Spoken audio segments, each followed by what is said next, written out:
Good evening, my fellow Americans. I have asked for this television time tonight to report to you on our most difficult and urgent problem, the war in Vietnam. Since I took office 4 months ago, nothing has taken so much of my time and energy as the search for a way to bring lasting peace to Vietnam. I know that some believe that I should have ended the war immediately after the inauguration by simply ordering our forces home from Vietnam. This would have been an easy thing to do. It might have been a popular thing to do. But I would have betrayed my solemn responsibility as President of the United States if I had done so. I want to end this war. The American people want to end this war. The people of South Vietnam want to end this war. But we want to end it permanently so that the younger brothers of our soldiers in Vietnam will not have to fight in the future in another Vietnam someplace else in the world.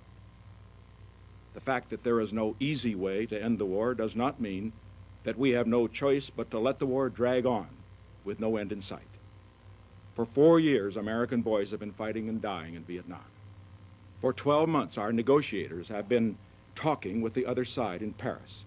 And yet the fighting goes on, the destruction continues, brave men still die. The time has come for some new initiatives. Repeating the old formulas and the tired rhetoric of the past is not enough. When Americans are risking their lives in war, it is the responsibility of their leaders to take some risks for peace.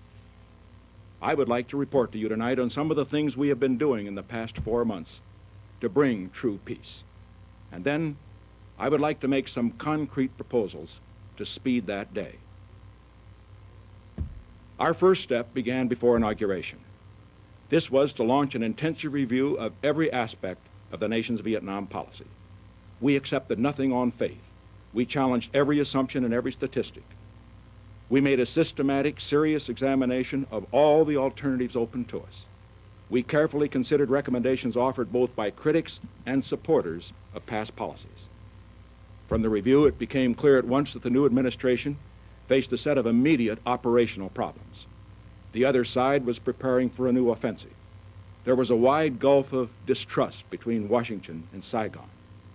In 8 months of talks in Paris, there had been no negotiations directly concerned with a final settlement. And therefore, we moved on several fronts at once. We frustrated the attack, which was launched in late February.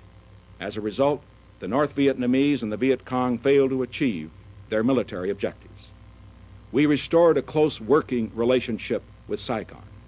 And in the resulting atmosphere of mutual confidence, President Thieu and his government have taken important initiatives in the search for a settlement. We speeded up the strengthening of the South Vietnamese forces. And I am glad to report tonight that as a result, General Abrams told me on Monday that progress in the training program had been excellent, and that apart from any developments that may occur in the negotiations in Paris, the time is approaching when South Vietnamese forces will be able to take over some of the fighting fronts now being manned by Americans. In weighing alternate courses, we have had to recognize that the situation as it exists today is far different from what it was 2 years ago, or 4 years ago, or 10 years ago. One difference is that we no longer have the choice of not intervening. We've crossed that bridge.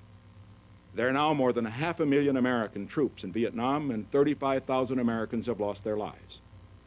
We can have honest debate about whether we should have entered the war in Vietnam. We can have honest debate about how the war has been conducted. But the urgent question today is what to do now that we are there. And against that background, let me discuss first what we have rejected, and second, what we are prepared to accept. We have ruled out attempting to impose a purely military solution on the battlefield. We have also ruled out either a one-sided withdrawal from Vietnam or the acceptance in Paris of terms that it would amount to a disguised American defeat. When we assume the burden of helping defend South Vietnam, millions of South Vietnamese men, women, and children place their trust in us. To abandon them now would risk a massacre that would shock and dismay everyone in the world who values human life. Abandoning the South Vietnamese people, however, would jeopardize more than lives in South Vietnam. It would threaten our long-term hopes for peace in the world. A great nation cannot renege on its pledges. A great nation must be worthy of trust. When it comes to maintaining peace, prestige is not an empty word. I am not speaking of false pride or bravado. They should have no place in our policies. I speak rather of the respect that one nation has for another's integrity in defending its principles and meeting its obligations. If we simply abandon our effort in Vietnam, the cause of peace might not survive the damage that would be done to other nations' confidence in our reliability. Another reason for not withdrawing unilaterally stems from debates within the communist world between those who argue for a policy of containment or confrontation with the United States and those who argue against it. If Hanoi were to succeed in taking over South Vietnam by force, even after the power of the United States has been engaged, it would greatly strengthen those leaders who scorn negotiation, who advocate aggression, and who minimize the risk of confrontation with the United States. It would bring peace now, but it would enormously increase the danger of a bigger war later. If we are to move successfully from an era of confrontation to an era of negotiation, then we have to demonstrate, at the point at which confrontation is being tested, that confrontation with the United States is costly and unrewarding. Almost without exception, the leaders of non-communist Asia have told me that they would consider a one-sided American withdrawal from Vietnam to be a threat to the security of their own nations. In determining what choices would be acceptable, we have to understand our essential objective in Vietnam. What we want is very little, but very fundamental. We seek the opportunity for the South Vietnamese people to determine their own political future without outside interference. Let me put it plainly. What the United States wants for South Vietnam is not the important thing. What North Vietnam wants for South Vietnam is not the important thing. What is important is what the people of South Vietnam want for South Vietnam. The United States has suffered over a million casualties in 4 wars in this century. Whatever faults we may have as a nation, we have asked nothing for ourselves in return for those sacrifices. We have been generous toward those whom we have fought. We've helped our former foes as well as our friends in the task of reconstruction. We are proud of this record, and we bring the same attitude in our search for a settlement in Vietnam. In this spirit, let me be explicit about several points. We seek no bases in Vietnam. We seek no military ties. We are willing to agree to neutrality for South Vietnam if that is what the South Vietnamese people freely choose. We believe there should be an opportunity for full participation in the political life of South Vietnam by all political elements that are prepared to do so without the use of force or intimidation. We are prepared to accept any government in South Vietnam that results from the free choice of the South Vietnamese people themselves. We have no intention of imposing any form of government upon the people of South Vietnam, nor will we be a party to such coercion. We have no objection to reunification, if that turns out to be what the people of South Vietnam and the people of North Vietnam want. We ask only that the decision reflect the free choice of the people concerned. At this point, I would like to add a personal word based on many visits to South Vietnam over the past 5 years. This is the most difficult war in America's history, fought against a ruthless enemy. I am proud of our men who have carried the terrible burden of this war with dignity and courage, despite the division and opposition to the war in the United States. History will record that never have America's fighting men fought more bravely for more unselfish goals than our men in Vietnam. It is our responsibility to see that they have not fought in vain. In pursuing our limited objective, We insist on no rigid diplomatic formula. Peace could be achieved by a formal negotiated settlement. Peace could be achieved by an informal understanding, provided that the understanding is clear and that there were adequate assurances that it would be observed. Peace on paper is not as important as peace in fact. And so this brings us to the matter of negotiations. We must recognize that peace in Vietnam cannot be achieved overnight. A war that has raged for many years will require detailed negotiations and cannot be settled by a single stroke. What kind of a settlement will permit the South Vietnamese people to determine freely their own political future? Such a settlement will require the withdrawal of all non-South Vietnamese forces, including our own, from South Vietnam, and procedures for political choice that give each significant group in South Vietnam a real opportunity to participate in the political life of the nation. To implement these principles, I reaffirm now our willingness to withdraw our forces on a specified timetable. We ask only that North Vietnam withdraw its forces from South Vietnam, Cambodia, and Laos into North Vietnam, also in accordance with the timetable. We include Cambodia and Laos to ensure that these countries would not be used as bases for a renewed war. Our offer provides for a simultaneous start on withdrawal by both sides, for agreement on a mutually acceptable timetable, and for the withdrawal to be accomplished quickly. The North Vietnamese delegates have been saying in Paris that political issues should be discussed along with military issues, and that there must be a political settlement in the South. We do not dispute this, but the military withdrawal involves outside forces and can therefore be properly negotiated by North Vietnam and the United States with the concurrence of its allies. The political settlement is an internal matter which ought to be decided among the South Vietnamese themselves and not imposed by outsiders. However, if our presence at these political negotiations would be helpful, and if the South Vietnamese concerned agreed, we would be willing to participate, along with the representatives of Hanoi, if that also were desired.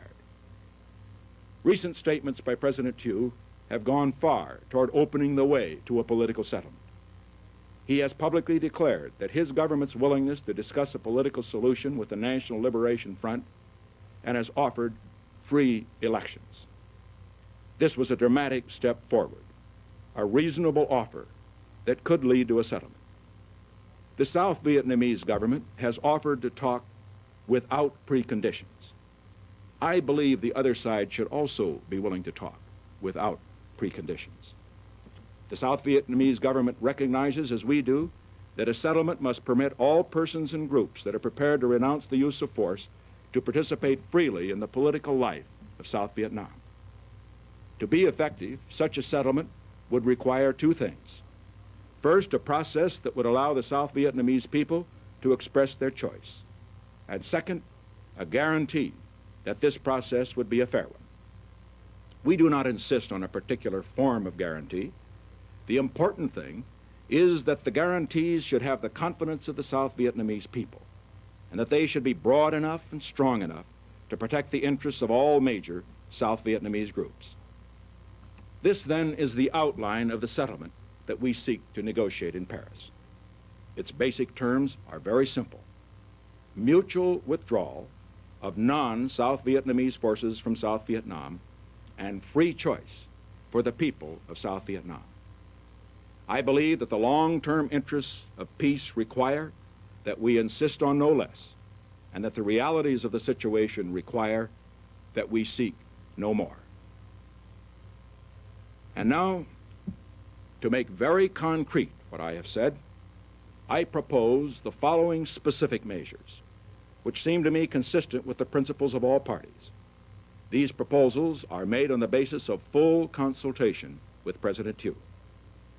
As soon as agreement can be reached, all non-South Vietnamese forces would begin withdrawals from South Vietnam.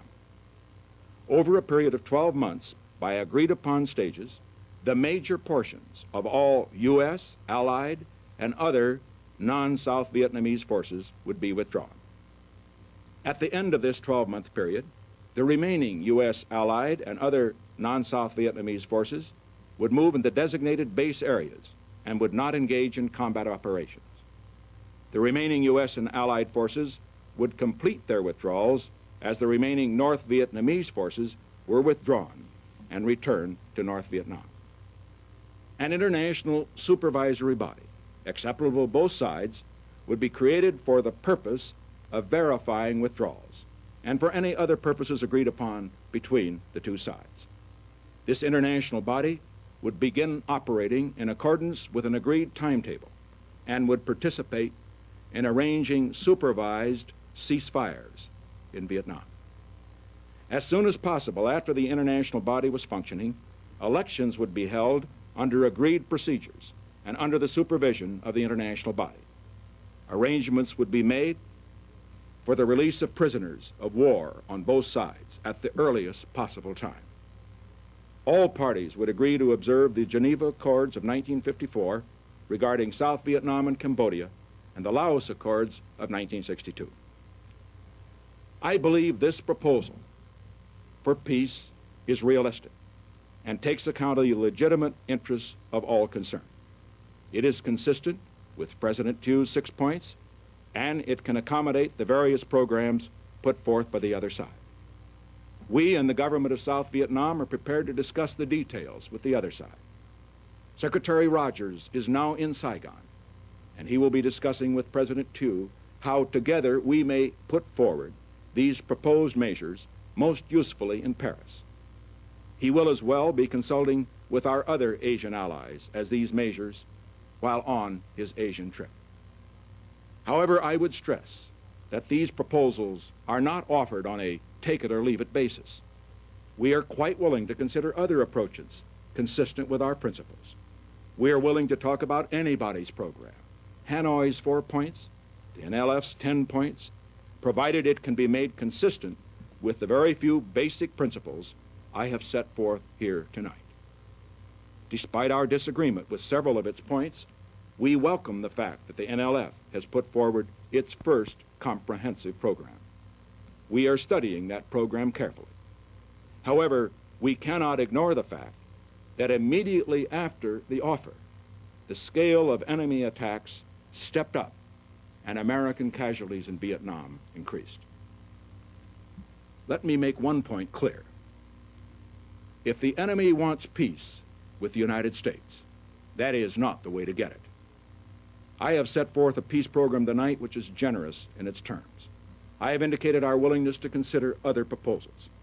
But no greater mistake could be made than to confuse flexibility with weakness, of being reasonable with lack of resolution. I must also make clear, in all candor, that if the needless suffering continues, this will affect other decisions. Nobody has anything to gain by delay. Reports from Hanoi indicate that the enemy has given up hope for a military victory in South Vietnam, but is counting on a collapse of American will in the United States. There could be no greater error in judgment. Let me be quite blunt.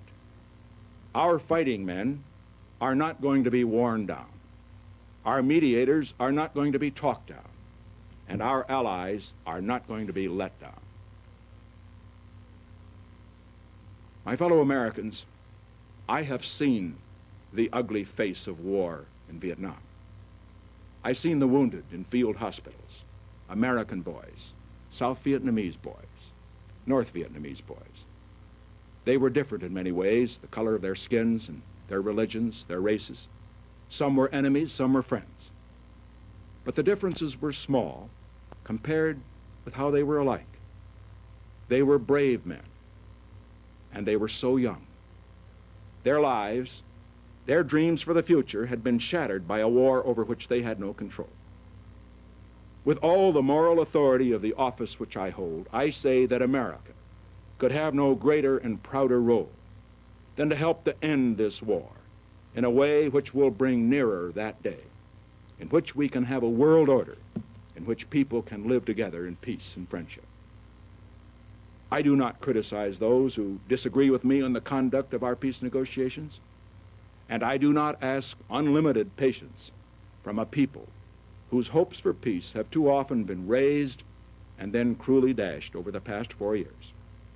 I've tried to present the facts about Vietnam with complete honesty, and I shall continue to do so in my reports to the American people.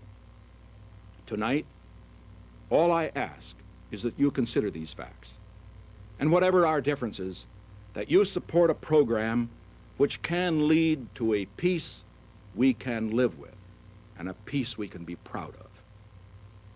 Nothing could have a greater effect in convincing the enemy that he should negotiate in good faith than to see the American people united behind a generous and reasonable peace offer.